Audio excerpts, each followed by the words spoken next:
Merci d'être au rendez-vous de l'actualité. Bienvenue dans Afrique Midi. Voici à présent les titres de ce journal. Selon une annonce faite par les autorités nigérianes ce vendredi, un accord aurait été trouvé avec le groupe islamiste Boko Haram. Et selon le porte-parole des services de sécurité nigérians, des négociations sont toujours en cours. À Kobané, à la frontière syro-turque, les combattants kurdes continuent de résister aux djihadistes. Des djihadistes qui se seraient emparés de 3 avions de chasse syriens et des apprentis pilotes des djihadistes auraient même effectué des vols au-dessus de la région d'Alep. Dans l'actualité, le président ivoirien Alassane Ouattara s'est entretenu ce vendredi avec le haut représentant de l'Union africaine pour le Mali et le Sahel. Les échanges ont porté sur la désignation du nouveau secrétaire général de l'OIF, l'Organisation internationale de la francophonie, prévue fin novembre prochain.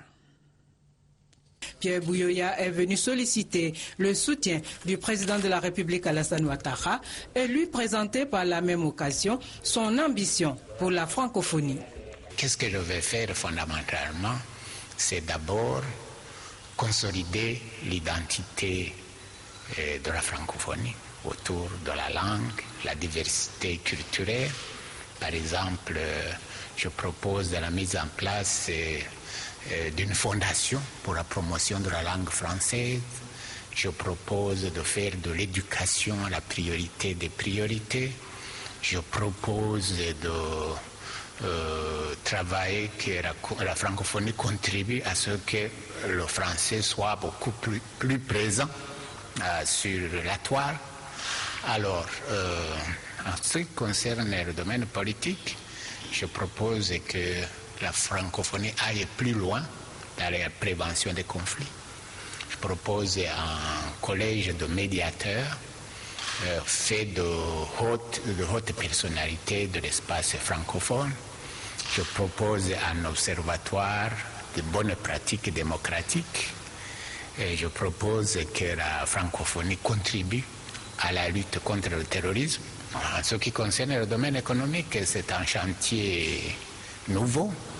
Je propose de créer un groupe de travail pour réfléchir sur les stratégies et les actions prioritaires. La francophonie va désigner les 28 et 29 novembre 2014 au sommet de Dakar son nouveau secrétaire général. D'une rencontre à une autre, le président de SOS Racisme reçu également par le président sénégalais Macky Sall. Le président de SOS Racisme que je vous propose à présent d'écouter à l'issue de cette rencontre. Le président vient de me nommer ambassadeur itinérant, donc ce qui m'honore doublement. D'abord parce que je voulais à mon retour et depuis longtemps être utile à mon pays d'origine. Même si tous mes engagements à travers SOS Racisme, au Parlement européen, aux ACP ou encore toutes les actions que je mène quotidiennement vont dans le sens de valoriser et d'aider le continent africain. Mais là, je crois que le fait de lui apposer le qualificatif d'ambassadeur va m'aider à continuer en Europe, à lutter encore plus pour faire connaître le travail qui est fait dans les pays du Sud, singulièrement du Sénégal. Alors, moi, j'étais aussi venu dire au président à quel point j'étais fier du travail qui avait été accompli par le Sénégal et les autorités sanitaires et globalement dans la sécurisation du pays en ce qui concerne Ebola. Je trouve qu'il y a un travail qui a été fait là qui est remarquable et je pense qu'il faut savoir saluer lorsqu'un travail est bien fait.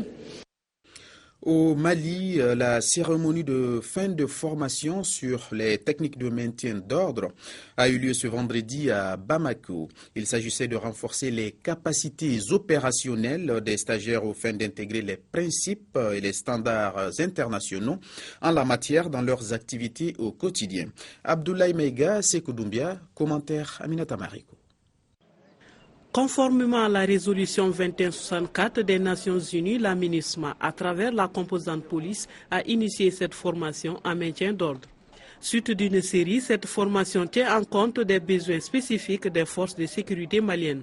Dire combien pour la MINUSMA est important d'accompagner les services de sécurité maliens à avoir les outils en termes de capacité à maîtriser le phénomène, tout ce qui est trouble à l'ordre public.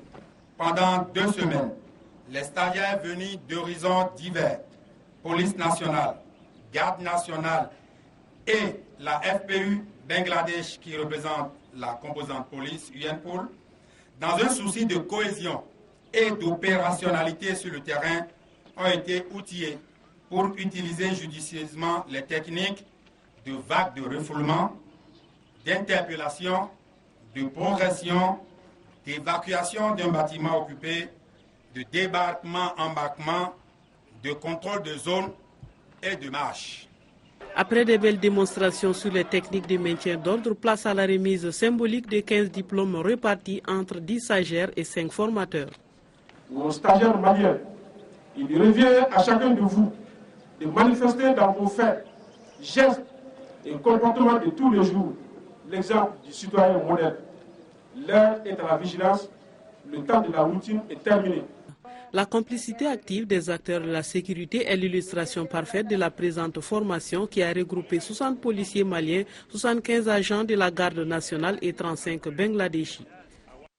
Nous poursuivons avec l'actualité au Niger où les organisations de la société civile ont, à l'occasion de la Journée mondiale de l'alimentation, organisé une journée de réflexion sur la protection juridique du droit à l'alimentation. En effet, il s'agit de réfléchir sur la possibilité de doter le Niger d'une loi qui encadre le droit à l'alimentation. Sarki Aboubakar, Razak Abaché du Bureau africain de Niamey. La protection juridique du droit à l'alimentation était au centre des réflexions à l'occasion de cette journée mondiale. Pour les organisations de la société civile nigérienne, la nécessité de doter le pays d'un texte de loi s'impose. L'objectif étant de rendre justiciable le droit à l'alimentation.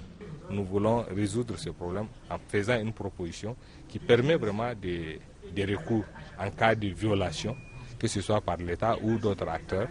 Les citoyens peuvent faire des recours. Et cette loi va aussi définir de façon plus précise les obligations de l'État en matière de réalisation du droit à l'alimentation. De façon concrète, qu'est-ce que l'État doit faire pour respecter lui-même le droit à l'alimentation, qu'est-ce qu'il doit faire pour protéger ce droit et qu'est-ce qu'il doit faire en termes d'action pour donner effet, pour réaliser concrètement ce droit-là. Un texte de loi soumis aux parlementaires au cours d'un dîner d'échange. Ici, tous s'accordent sur le principe et saluent la démarche. Aujourd'hui, la preuve a été faite que la société civile peut être à l'initiative de création de lois. Le droit à l'alimentation est un droit qui a été consacré par notre loi fondamentale, mais au niveau de notre ordonnancement juridique, rien n'était prévu par rapport à ce sujet et le consortium pour le droit à l'alimentation a eu l'idée lumineuse de se saisir de la question et de demander à un groupe de députés de bien vouloir prendre l'initiative d'être les porteurs de cette loi. Je trouve que cette initiative est une initiative louable. En attendant que cette proposition de loi soit soumise à l'Assemblée nationale puis votée et promulguée, rappelons que cette disposition est déjà pratiquée dans de nombreux pays. Santé à présent, on en parlait d'ailleurs dans nos précédentes éditions. La France vient de mettre en place un nouveau dispositif pour tous les passagers en provenance de Conakry en Guinée. Prise de température et questionnaire à remplir, étape obligatoire à l'aéroport Roissy-Charles de Gaulle de Paris. Et pendant ce moment, le virus Ebola continue d'inquiéter. À leur arrivée, ces voyageurs ont tous été contrôlés. Pour ces passagers en provenance de Guinée, prise de température obligatoire. Avant cela, dans l'avion, ils avaient déjà rempli une fiche de renseignement. Et pour eux, rien de plus normal. C'est pas du tout compliqué, hein. C'était pas long, c'était pas stressant. Moi, ça me rassure, ça me rassure. C'est mieux que de fermer les frontières. Si ça peut réduire la psychose et la stigmatisation sur Ebola, voilà, il y a des gens qui arrivent, des gens qui se portent bien. Et voilà, c'est une très très bonne chose de mettre ça encore en place ici. Rassurés, c'est tout l'objectif du gouvernement français. Vendredi, la ministre de la Santé s'était rendue à l'aéroport. Nous faisons un contrôle de sécurité renforcé par rapport aux préconisations internationales. Toutes les préconisations internationales insistent sur la nécessité d'avoir des dépistages, des contrôles à l'embarquement, parce que c'est là que l'on peut cibler l'ensemble de la population. En France, 23 lits sont disponibles dans les 12 hôpitaux de référence habilités à accueillir les cas suspects d'Ebola.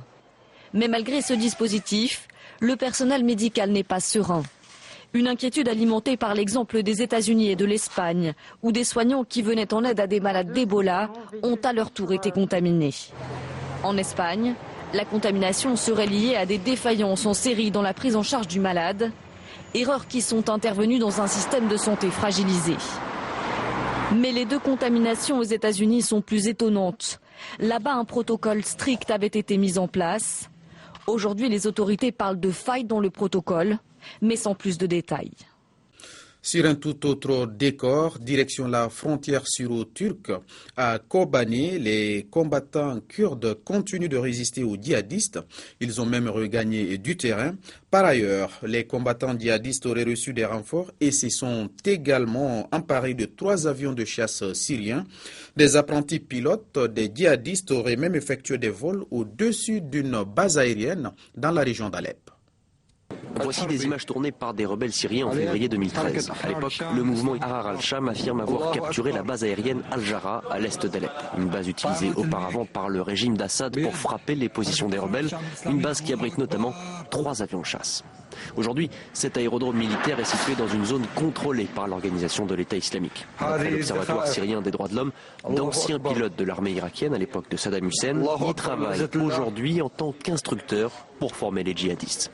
Et pour la première fois ce vendredi, leurs élèves auraient effectué des vols au-dessus de la base. Une information que le commandant américain des forces de la coalition n'est capable ni de confirmer ni de démentir.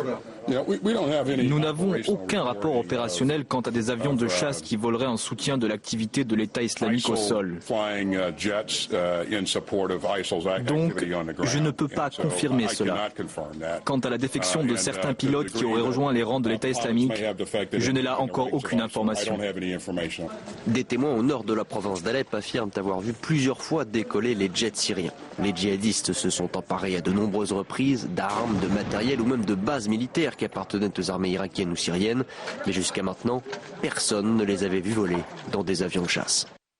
Et avant de refermer cette édition, les membres d'un réseau criminel viennent d'être arrêtés par les services de sécurité marocains.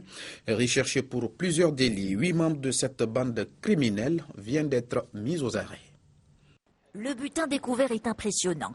Des armes blanches, un fusil de chasse, un pistolet de calibre 6 mm avec une quantité importante de munitions, des masques, des gilets pare-balles, plusieurs moyens de communication ainsi que 6 voitures avec des matricules trafiquées. Les 8 personnes arrêtées auraient utilisé cet équipement pour des cambriolages et extorsions avec usage d'armes et trafic de drogue.